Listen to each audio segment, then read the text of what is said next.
ตัวโม้คือยังมีกระบายยังไงกระบายคลาเตียอันนี้คลาเตียอันนี้กินยำคลาพอมาตะกี้ใบโม้ยังข้าวอันนี้กินยำคลาจับอันนี้กินยำคลาเตียพอตะเนี้ยนกนางยุทธจังเจียบรรทอมาเตี้ยเตะโตกระดังเมกุนร้องเลยนี่ខ្ញុំនឹងលើកយកเมกุนខ្លាក្រាបព្រោះមែនបងប្អូនចំហខ្ពស់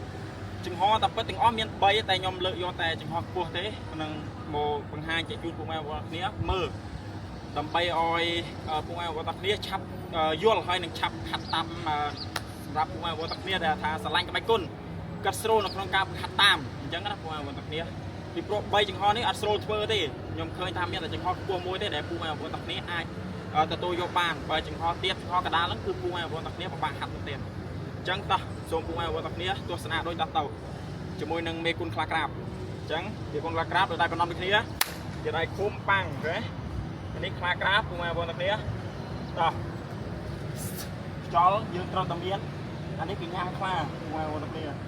ជាប្រភេទមេគុនมันមានជាក្បាច់ទេពួកម៉ែបងប្អូនតោះដៃបរឹងអត់ទាន់ទេ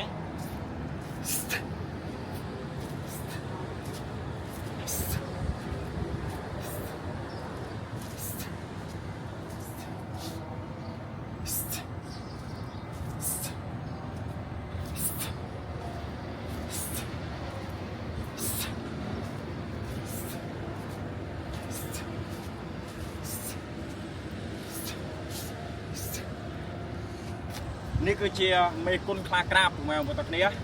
មេគុនខ្លាក្រាបនេះវាស្ថិតនៅក្នុងចំណុចមួយគឺជាចំណុចមូលដ្ឋានអានេះគឺជាមេគុនខ្លា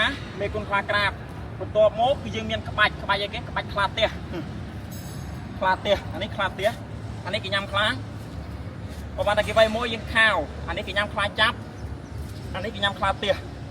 ឃើញណាបងប្អូននេះជាមេគុនអានេះជាមេគុននេះមេគុនអានេះក្បាច់ខ្លាទៀសចាប់ដៃអត់ទៀសម្ដងណាបងប្អូនចឹងខ្ញុំថាក្តៅដេកមានតែប៉ុណ្្នឹងទេទាក់ទងទៅនឹងមេគុនខ្លាក្រាប